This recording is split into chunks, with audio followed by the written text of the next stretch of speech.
मैं वो हूं आसमां जिसके कदमों में सर झुकाता है। मैं वो हूं जिसके श्वास से सारा आलम जगमगाता है। मैं वो हूं जिसे देखने को शूर लंका आता है। मैं वो हूं जिसके नाम का बादल स्वर्ग पर डंका बजाता है। जब भी मेरी दासी है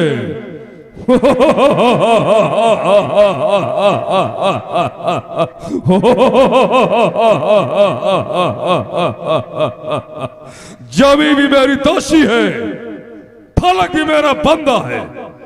ये दोनों शाही सिक्के हैं जिससे मेरा नाम शाही कुंदा है। बहादुरो, मेरे मुल्क मैदान के शेरों, सुनाओ हमारे लंका की कुशलता सुनाओ। हमारे लंका में, हमारे लंकावासियों को किसी का भय तो नहीं। कोई भी लंकावासी किसी बात की कमी तो महसूस नहीं कर रहा। महाराज की जय हो। आदि करे नसीब शाही सर सलाम का, गर्दन के साथ सर झुके हर खासो आम का। जो करे आपसे दुश्मनी वह दुश्मन आपका बर्बाद हो। आए मेरे शहंशाह, आपका तख्त और ताज आबाद हो। महाराज, हम जितने लंकावासी राक्षस हैं, किसी को किसी तरह का कष्ट नहीं है। फिर आज का कोई ऐसा समाचार नहीं है जो आपके सामने सुनाया जाए। महाराज, हम जितने राक्षस हैं अपने मन में ये बीरा उठा रखे हैं, जब तक आर्यावर्त को जीतकर आपके कदमों के बस में नहीं कर देते तो चैन की नींद नहीं सो सकते हैं।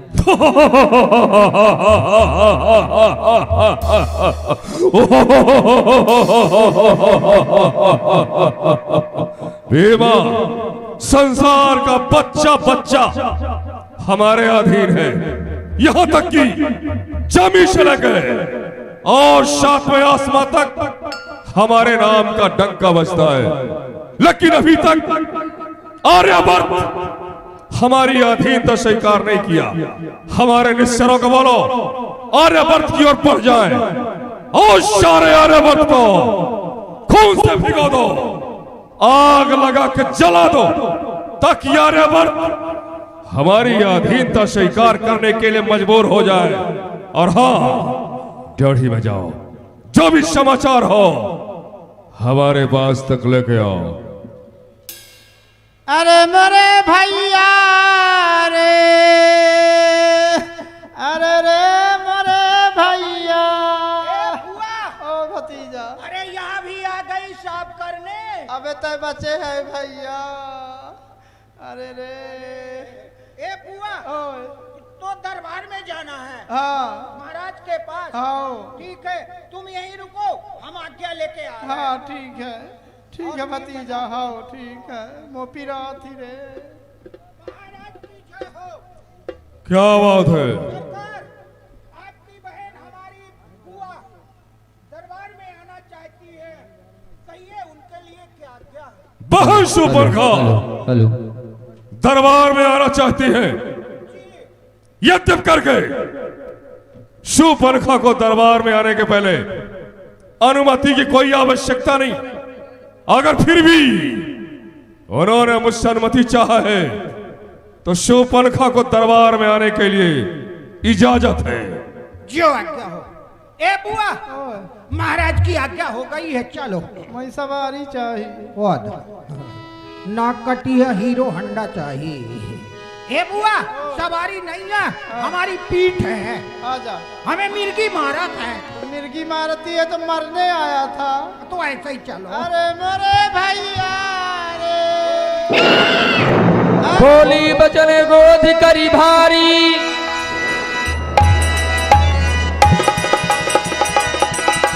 देश कोश के सूरत विसारी।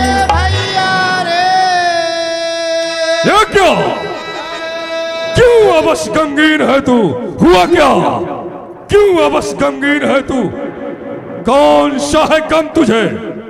हर तरह हम शीरा मेरी रखते हैं हम खुश तुझे अब शराने राक्षा हो मेरा हर सिमतराज ऐश मेरे यहेद में ऐ पहना क्या गम तुझे माली हसमत कितना मेरा जहो जलाब जानता आफत का पर काला हरे काला मुझे बहन शोपन खा संसार का बच्चा बच्चा हमारे गुलाम है लोकपाल दिक्पाल हमारे अधीन है 33 करोड़ देवता हमारे अधीन है मृत्युलोक का हर प्राणी महाराजा रावण को खूब जानता है लेकिन धरती के गोद में कौन सा माँ का लाल पैदा हो गया जो कि हमें भूल गया और तुम्हारे साथ ऐसा व्यवहार किया एक बार सिर्फ एक बार उनका नाम और पता बता दो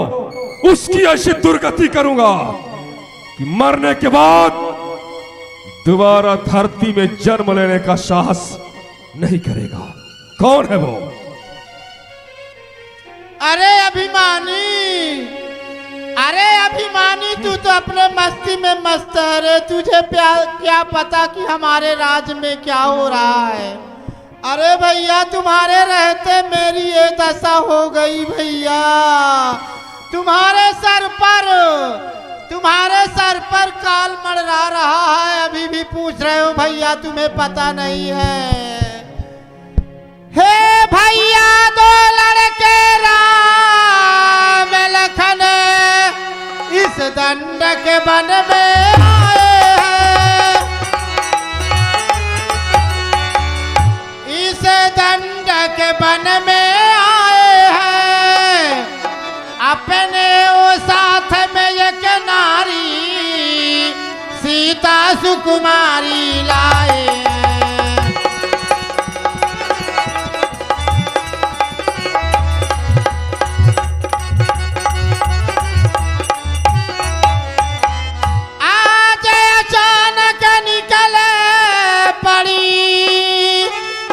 नारी से मिलना चाहिए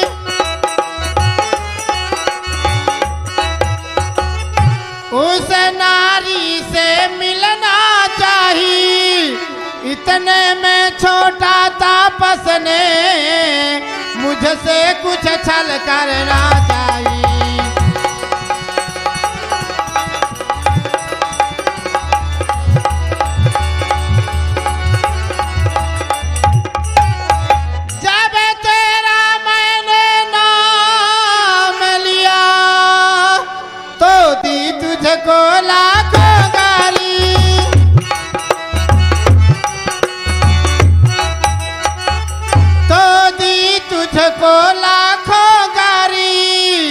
इतने में छोटा तापस ने वह मेरी नाक काट डाली।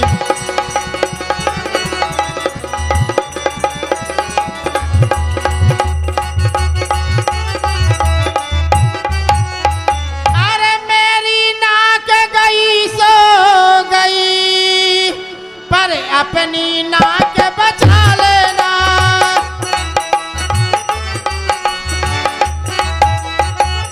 पर अपनी नाक बचा लेना यदि जग में ऊंची नाक नहीं तो नकटा नाम धरा लेना।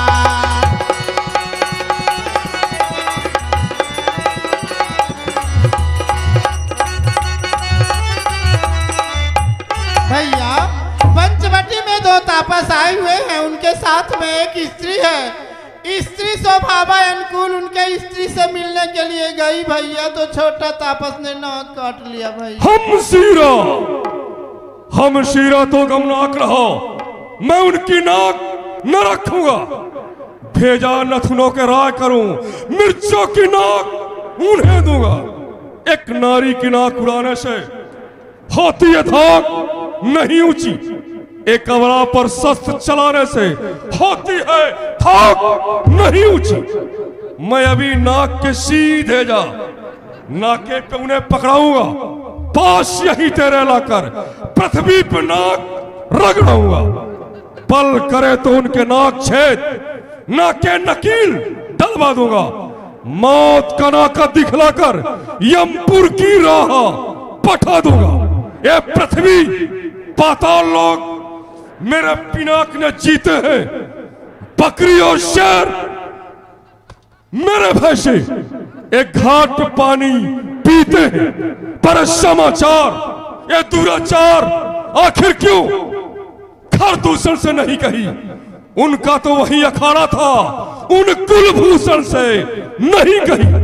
बहन सुपनखा, भैया अगर नाक कान कटने की सूचना हमारे भाई खरदूषण को बताई होती, वो खुद जाते और इस अपमान का बदला चुकाते।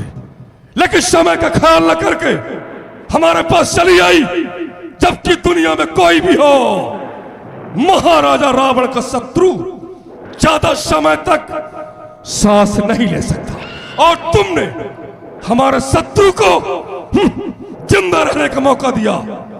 खरदूषण को सूचित क्यों नहीं किया? गई भैया, बताई भैया। तो क्या वो गए नहीं? सब मर गए भैया रे, असंभव। सब मर गए रे। अरे मरे भैया। खरदूषण तीसरा कर गाता, सुन 10 शीस जरे सब गाता। तो क्या हमें जिस समय का इंतजार था, जिसको स्वर्ग से धरती में लाने के लिए मैंने इतना बड़ा पाप अत्याचार किया, सारी धरती को मैंने खून से भिगो दिया, वो आ गया।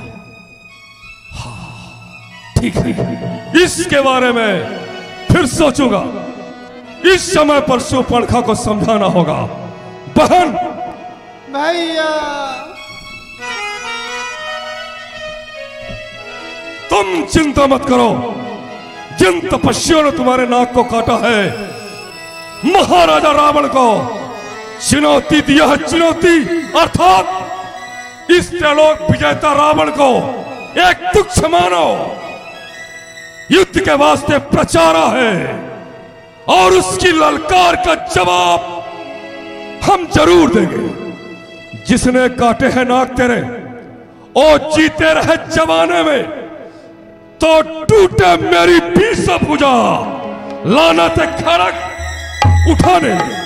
तुम चिंता मत करो, इस अपमान का बदला मैं जरूर चुकाऊंगा। भीमा, सुखेनाबाद को बोलो बहन की औषधि शुरू कर दे। बज्रदंत, दरबार बंद करा दो।